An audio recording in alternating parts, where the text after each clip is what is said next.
Hi guys, welcome back. So the setting is a little bit different because I was filming in this room. I was doing a DIY video and I am working on this scarf. But I decided while I had a little bit of time before my kids got home, I could go ahead and pre-film this video. This is something that I'm pretty excited to do because I just realized it's been many years since I've really kind of sat down and considered what my all-time favorite books are. The last time I actually considered this was probably when I very first started booktube. So that's been like 5 years or something like that. And I really only had a handful of books at the time, and they were all young adult fantasy.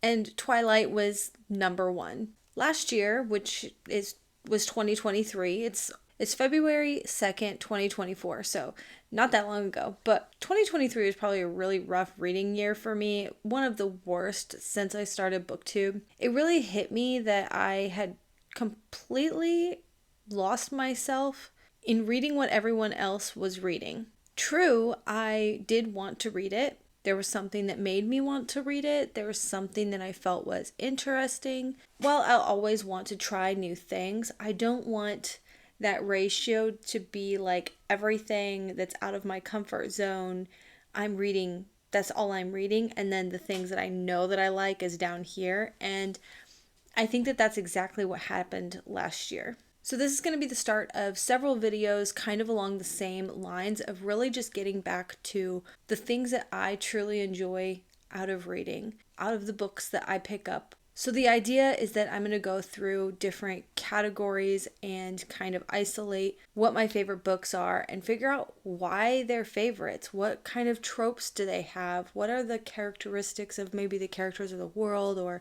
another follow-up video I would like to do with this is kind of creating that list of buzzwords. I think that if you've been watching my videos, I kind of mention buzzwords quite a lot, and that's kind of, for example, hotels or lighthouses or islands or gothic. Like, those are just words that I gravitate towards, like things that I really want to see in books. So I don't know if I need to explain that. Anyways, there's a few YouTubers that I like to watch who do these videos, and those are Pursuit Project, Murphy and Elliot Brooks. I feel that these YouTubers do this. They have a lot of like best fantasy books or whatever, and I think they do updated lists like every single year, and I think that's really cool. So needless to say, that's basically what I'm doing here. So let's go ahead and get into the first installation of this series. And this one is probably going to be kind of boring. It's probably going to be like, okay, we know these are on everyone's list, and I don't need to explain what any of these books are really about because I think that at this point, it's universal knowledge. And if I had a subscriber for every time I mentioned one of these books, I'd be well on my way to my monetization goals. That would be a not so subtle hint, by the way. So, feel free to click the little button that says subscribe down there. That would be awesome. But anyways, so the first books we're going to talk about are oldies but goodies. That's what I like to call it. Oldies but goodies. Young adult fantasy. And we're going to start with, drumroll please, I don't think anyone's going to be surprised by this, but Twilight Saga. And no, I am not ashamed. You should not be ashamed to still love this series. It is amazing, and I will die on that hill. I think that because of its nostalgic, because of what it meant for me and how it changed reading for me, that it's always going to be at the top. I'm a complete and utter sucker for vampires, but other things that I loved from this series that made it even stand out more strongly for me was the love triangle, wolves, slow burn. I know a lot of people say that it's insta-love. I maybe have to reevaluate that. I really like the love story, how it has like subtle observations of little things, like noticing what the other person is kind of doing, and especially like when she was like, especially when they're looking at each other across the way and kind of keeping mental note, but they're not talking to each other. I feel that that really adds to like building up that tension. I really like the Cullens' big giant family. I also really like I don't really know how to explain it. It's kind of like their social system and their social structure with the Italian old school royalty-esque vampires that kind of make the law for all the vampires and enforce the laws. I really like the addition of the Native Americans. shifters, active parents for Bella, and even some of our other characters, like their parents are involved. There's not a bunch of teenagers just running around with no rules. Like they go out, they have to check in with their parents, they are home at a decent time. It's very realistic. And another big superpower that I am a big sucker for is mind reading. The next one that's an all time favorite is Divergent. I really like the love story in this. I feel that it's really subtle and slow burn. There's not, when I say subtle, I feel like because you have like your romances that they come to a certain point of like, they're noticing each other, they like each other, and then they have to profess their love for each other. And I feel like sometimes at certain points, like in Divergent, there came a point where they didn't necessarily need to profess their love for each other. They could just look at each other and know that they were doing this and they were doing it together, and that's just how they both felt. And I really like that. Their romance story was pretty quiet and secretive. I like the corrupt system. I like the dystopian world. I like the friends. I really liked her friendship with, I really liked Triss's friendship with Christina. The bullying aspect, and now this isn't necessarily a thing that I like. Like, I don't like bullying, but when there is a bullying aspect to the protagonist, I don't know why. This is something I actually kind of noticed in a recent book that I just read, Plie. I just tend to get sucked in by it because it makes me, I know what it is. It's because bullying is one of the worst things I feel that you can do to somebody. And so it makes you just sympathize and care for your main character that much more. Even if there wasn't a whole lot to cling on, like I feel protective of my characters if there's a bunch of people bullying them. So I guess it just makes it a really effective plot device to get you hooked into the characters. The next one is Hunger Games. I liked, again, the kind of the relationship between Katniss and Gale. I felt it was kind of subtle, but it wasn't necessarily subtle because they had been friends forever and they knew that like they cared about each other, and I guess neither of them, I don't know, I just thought that it was so interesting, the relationship between Katniss and Gale, and the fact that for one of the first times, one of our love interests isn't like a new person to this world or to our character's life. Like, he's been there for so long.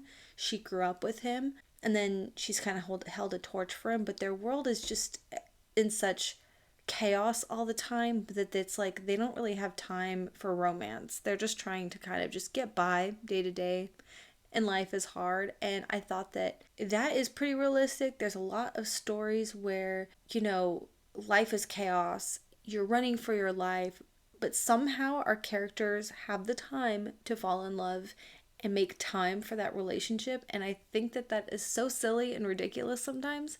So that was one thing about the love story that I did like. But I also thought it was kind of a flip on that with the love triangle with Peeta. Now, I was not a fan of the relationship with Peeta, but I guess I kind of understand why Katniss felt she owed him because of things that he did for her, and they did grow close.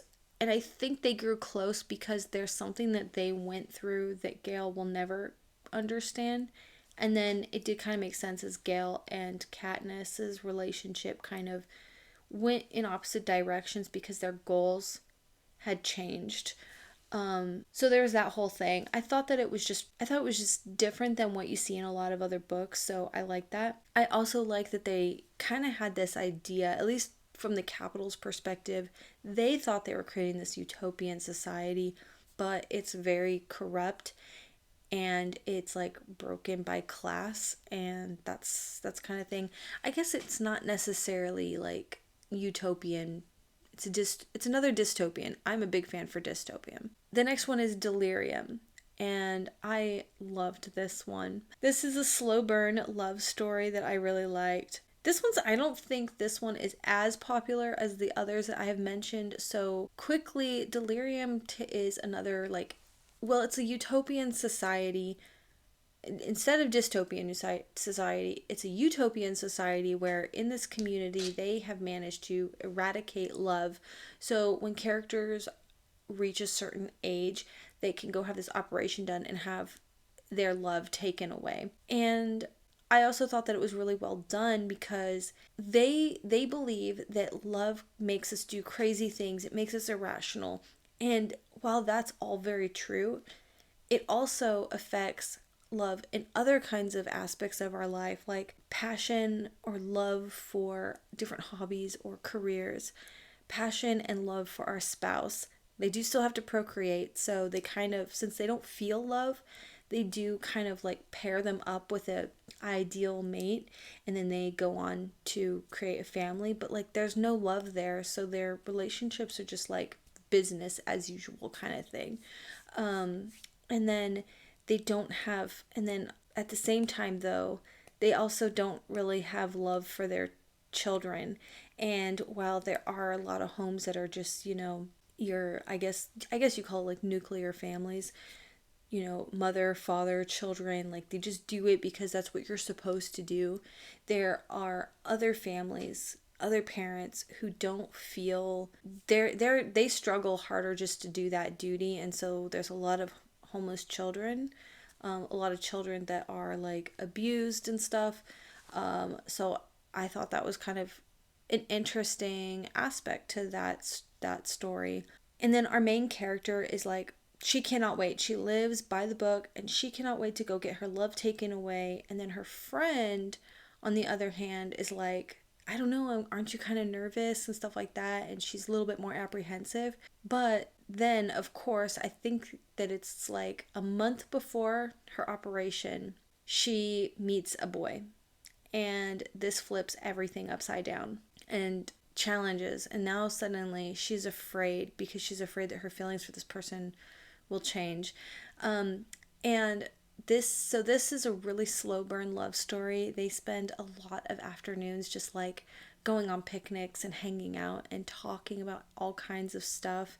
I like this story too because you have this ideology that gets completely flipped upside down. We have our characters who switch sides, like as I was saying, our main character was like had one idea and then it got flipped upside, and her friend, the apprehensive friend, she, I don't know, something happened and she decided to like jump on the train and do everything that she was supposed to do. I also feel that this story offered a really deep character study on a lot of our characters, on our main character, on the best friend character. In some ways, I think she is one of the most interesting characters by the end of everything. And then our characters, like the irony of her relationship is so devastating, as certain choices that she made in her life were kind of unfulfilled and didn't turn out how she expected. And it just really breaks your heart. It's actually more of a tragedy, I think. There's also a love triangle that develops and obviously corrupt society. The next one is Vampire Diary. Not Vampire Diaries. I hate that one. Vampire Academy. I really enjoy the whole system of having your vampires, your Moroi, and your Dompiers, and then there's a whole other kind of vampire that like turns basically dark or savage. There's kind of a magic system for Moroi, and then there's the Dompiers who can have like a very special relationship with a Moroi, and then you have this system, this complex system of like the guardians who, the Dompiers are guardians who guard the Moroi and protect them. There's just so much to it. It completely takes your vampire stories as we know them and flips them. And I think that's really wonderfully done. Oh, and that reminds me, people who criticize Twilight for ruining vampires and making them all like romantic and stuff. Vampire Academy did it first, just saying. Anyways, there's lots of secrets, mystery, taboo love story that I feel is to die for. I know it's kind of like on that verge of being so inappropriate because it's this concept of like a mentor teacher relationship with a young girl But eventually she does graduate and they're a little bit more evened out, I would say. So I know most people have a really big problem with that and don't really like it. I'm sorry, but I love Dimitri. I just feel like his character, in and of himself, his character is a great character. I mean, I know people say he's boring, but I find his stoicism sexy. How about that? There's also a lot of adventure, some Russian culture in there. There's some really cool action scenes. There's heartache, deep heartache. And there's a lot of really rich history behind our characters and another like political coup kind of thing. Even in the like Moroi system, there is like a lot of drama in there. So there's just so much to love about this series. The next one is Sookie Stackhouse, which I actually read. I know there's like 24 books, 23 books or something in the series, and I think I read, I don't know, like between 16 to 20 of them. I read almost to the end, and I ended up reading this series, like binge reading this series after I read Twilight.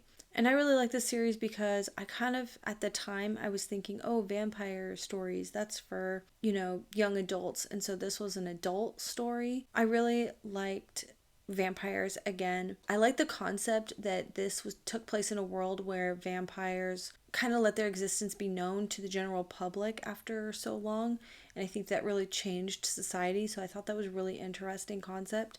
I really like the mysteries. Again, we have a mind reader character. This also takes place in the South, and I am a sucker for Southern culture and Southern charm.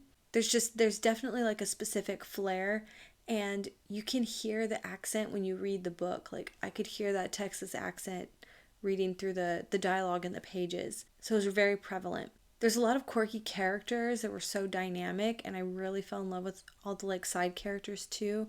I found their stories pretty interesting.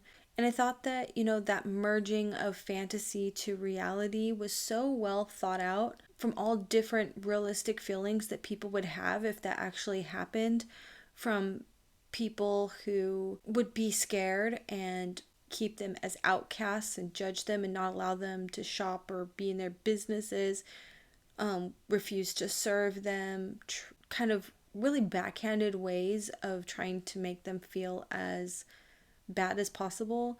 Then you would have other characters who are really excited and, seeking them out, want to be friends. Some other people that like want to be punks and mess with them and try to set them off so that they could give themselves a bad name. And then there's, vampires who want to play by the rules, and then there's other people who want to exploit it, or you're going to have your profiteers. I mean, your anarchists, like everyone is here. They've really explored all the different ways in which people would react to knowledge like this. And I thought that was so cool and so well done. All right, another series that I love is Shadowhunters. This is urban fantasy. As you know, I've read about almost all except for 3 now.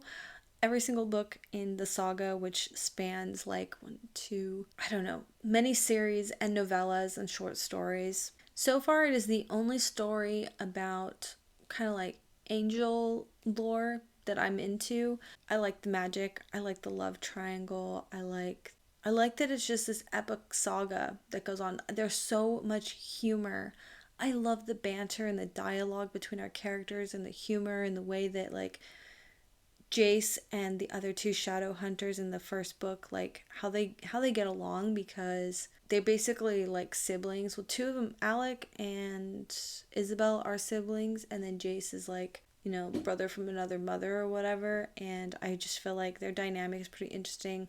I loved Clary and her coming into the fray. I really like our artistic characters. Clary is an artist, and she has this really cool ability, which I feel like it would have been a lot cooler if she had used it a little bit more, except she just figures out she has a couple parlor tricks, and then it kind of ends there, and I think that's kind of lame. It was used for one purpose towards the end, and that was it. And there could be so many other uses for it. Then we have a lot of misunderstood type characters like Alec. He is such a jerk. And the more you kind of get to know him, you're like, okay, like I get it. Isabel is such a fun and dynamic character. Jace is like your, I don't know, they're all such great characters. Really quirky and nerdy characters too. Another betrayal and a political coup. And then there's Harry Potter, which I love magical schools. I love really interesting libraries and a world with a really rich history, incredible characters, bookworms, the games. There was that. All the different games and stuff are really cool. Magical creatures and magical objects. Those are some of the coolest things from those stories. Oh, and flying on broomsticks and stuff. That's really cool. And then we have the Lux series, which is science fiction, aliens. A lot of people, most people kind of compare it to like a science fiction version of Twilight, and I completely understand because it is pretty heavy on the romance, but I really like the whole idea that these aliens have come and have been living among us, and they're not, they're not trying to invade. They're just here or whatever. This one was definitely, I feel, a lot more heavy. Now, it's been a lot of years since I read this, but I feel like this was a lot more heavy on the romance than it was on some of the plot. And I know a lot of these are heavy on the romance, but there's a lot more plot to them that I would say.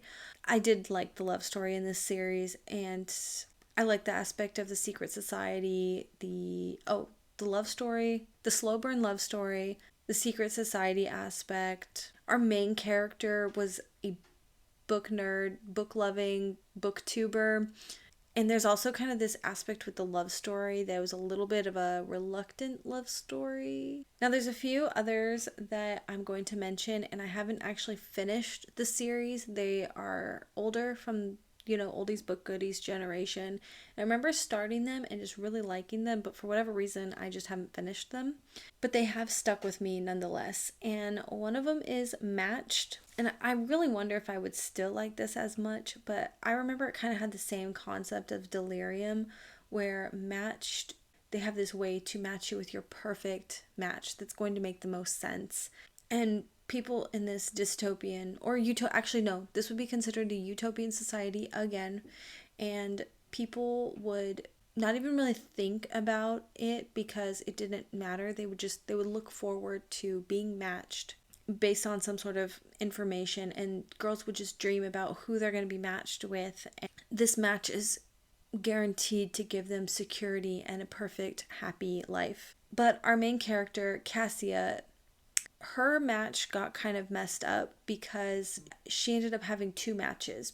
So I guess the way it works is like you go to this appointment that you've been waiting for many years, and they're going to tell you who your perfect match is. But when they showed her match, there was a flash of someone else's face before that match. She doesn't really get any answers as to what happened. So now she doesn't know what to do, and it's causing her a lot of conflict. And now she starts asking questions about this matching system. Is it correct? Is it foolproof? Is it going to guarantee a happy life? I think that she doesn't really trust the system anymore. So I need to get back into that. That was good. The next one is Beautiful Creatures. This follows a girl named Lena Duquesne, and she moves in with her uncle, the very mysterious, reclusive Mr. Ravenwood, who is the talk of the town for being, really out there and really weird and not really one of the townies.